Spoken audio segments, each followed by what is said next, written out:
This is the Oxford English Dictionary. This is a duck. Now, using these two things today, I'm going to explain to you how most cases river sources appear to be wrong. The Thames, the Severn, the Wye, the Test, you name it, this duck is going to explain to you today how in most cases your map is probably wrong. This was never intended to be a video, just a mild curiosity that turned into one of the strangest rabbit holes I've ever been down.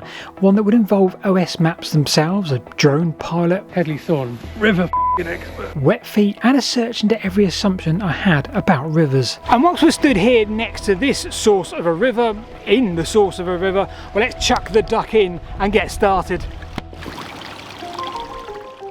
So this journey started 3 to 4 years ago with a walk along the upper Thames path. I came across the Thames Head, the source of the River Thames. So I found this really odd because there was another river quite close to this one, just to the east, that fed into the Thames and was a lot longer than this one. Come and have a look at this. The Oxford English Dictionary, National Geographic, Wikipedia all determine the official source of a river to be the longest tributary as a distance from the mouth of the river. Okay, so this is my river or system of rivers. I'm going to call this one the Whitewick. So this would be deemed as the catchment area for my system of rivers. And this one here, well, this is the longest and the furthest from the mouth by travelling along it, and according to our Oxford English Dictionary definition, that there is the source of the Whitewick. We can of course define this differently. In essence though, every river or brook leading into a river within its catchment forms part of its source. But then why are maps labelling source or head in all of these places? So stay focused with this definition at hand. Furthest tributary from the mouth remains the source, while by that the source of the Thames is wrong. So that got me wondering, with all this at hand, how many other rivers are also labelled with their source in the wrong place too?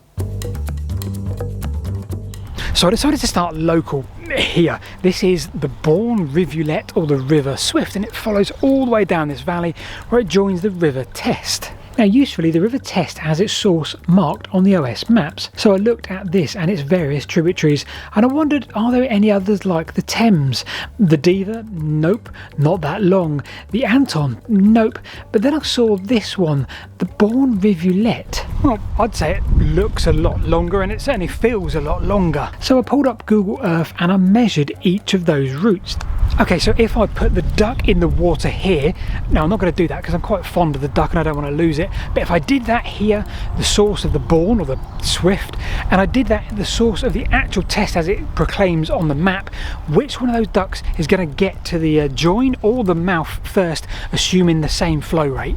Yep, so this is 15.91 kilometres from the join, the Bourne Rivulet. The actual River Test, where the source is marked today, well, that's only 13.06 kilometres, quite a difference.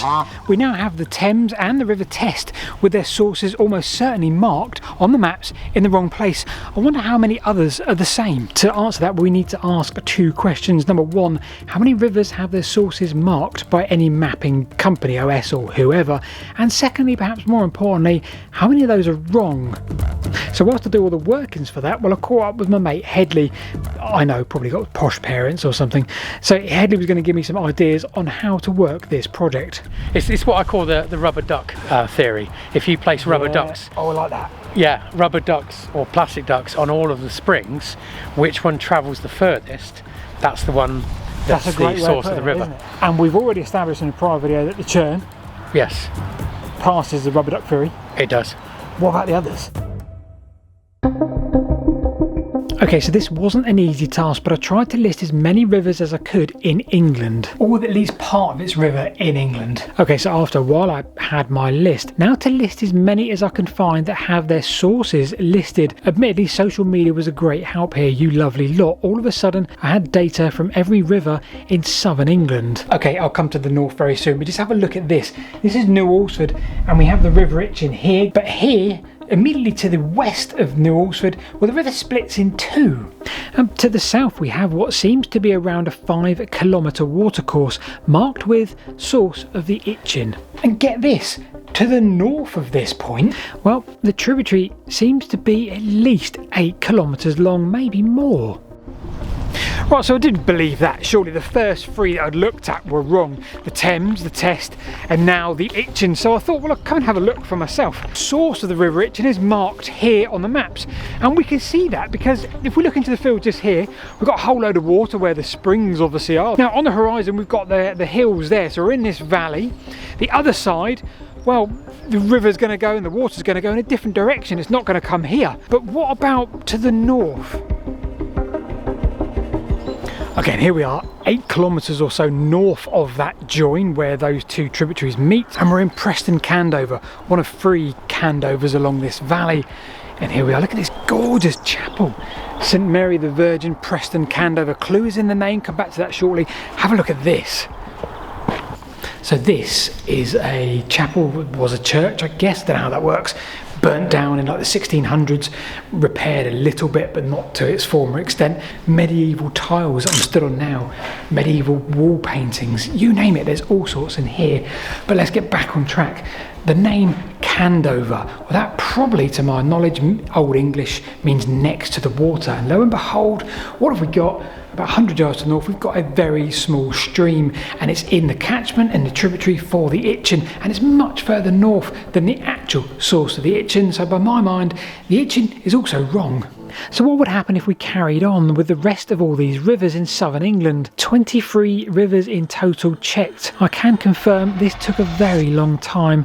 How many of those rivers are A, marked by the OS as source of the XYZ? So I don't know what the percentage is, but it's definitely not all of them, and right. I'd say it's quite rare, maybe. Okay. So we said 23 rivers checked in the south of England. Well, of those, 15 of them have their sources marked on the map with a source of the river or head of the river. Of those, how many do you think are in what we would define, rubber duck theory, as the right place? Goodness knows. I mean, I've looked at the Thames and the Severn, and if you're using the rubber duck theory, I actually think both of them don't classify, the actual sources that are mentioned classify as the most furthest part upstream. So of those 15, well, 9 of them, it turns out, have a significant rubber duck difference between the actual tributary and the marked source. What's going on there? So this just opens up more questions, but the biggest thing on my mind now is, well, why are they marked in the wrong places? And perhaps above all, can we do anything about this? So I got my keyboard out, and this time, well, it's my turn to bash the keyboard. The foot is on the other shoe, or the shoelaces are in the other boot, or whatever. Let's ask OS Maps themselves, why exactly are they mapping sources of rivers and heads of rivers in the wrong place? And for context here, we know that was a man named John Leland that placed the source of the Thames where we supposedly see it today. And it's stuck. No one for the last 350 years plus, what am I even talking about, 450 years plus, has questioned this, apart from me. Well, that was a really quick and appreciated response from OS Maps. I'll read out the key points for you. 1. OS are not the overall authority on names. This will become key shortly. 2. OS have never attempted to map the longest route. And 3. OS record common usage over history. What they stated now kind of adds up. They're sort of mapping the authority of the map rather than changing things. This is about mapping the history as well. And I kind of get that. I like that. That's a good role to have. So my question then was, is this all John Leland's fault, or is there something else at play? And it turns out there was, and it significantly changed how I view this whole story. So we've talked about the River Thames and the source being in the wrong place, and how it came to be. John Leland in the 1500s riding around the countryside in an antiquarian way, telling the king how beautiful his country was, and he said, this is the source of the River Thames, and it stayed on the maps ever since. But what about the other rivers? What about this? My River Test. How was this labelled the source potentially in the wrong place? Well, it turns out John Leland had a bit of a hand in here too. And this time a short tributary down here, now the Wallop Brook. Well, he refers to that as the Test, and everything else north, he calls it the Wherwell Stream. Well, this gets weirder because writing in the 1830s, a man called Cobbett wrote about the Test, and he rode along it, and he said it rises near Uphusband, which is Hurstbourne Tarrant. Well, that's here. So all of a sudden, we now have the source where I believe it should be. Until this visit to Uphusband, little did I imagine that this rivulet, dry half the year, was head of the River Test. So forget what John Leland wrote in the 1500s. We now have Cobbett suggesting that 1830, this is the source of the test. How did that come to be and how did it change back? I needed to stop because every river I looked at felt like the antiquarians were doing all the work here. It was a complete mess. The source seems to wander wherever any gentleman with a notebook decides it should be. But then I remembered something. I remember something that someone said very recently. The River Deva. It's a tributary to the Test, certainly not the longest, but it was mentioned in an Anglo-Saxon charter. Now do you see where this is going? Because long before Leland, long before Ordnance Survey, the river already had a name, and it appears in Anglo-Saxon charters. They all do. The Churn, the Test, albeit in Old English. So maybe this isn't about the likes of John Leland and Cobbett, the antiquarians that went around the place labelling certain things in the landscape. Maybe it's not about OS maps who preserve the history of those journeys that they made. Instead, maybe it's about the Old English and what they thought of the landscape 1200 years ago in their charters. But do you know what? I don't even think it's that. Surely it's none of those. Surely it's purely about the duck. You see, your map is wrong and so is my map, as we've learnt today, but it's just preserving the names of the places throughout history as they really should. If you really want the source of a river, from which point would a duck take the longest to reach the mouth? Well, you need to pass the duck test. I've been Paul. It's a pleasure to have you watch the video. We'll see you this time next week. Feel free to subscribe, and of course, if you really like this sort of content, well, click on the YouTube members button, the join button there, and you can get all sorts of behind the scenes goodies. Thanks for watching.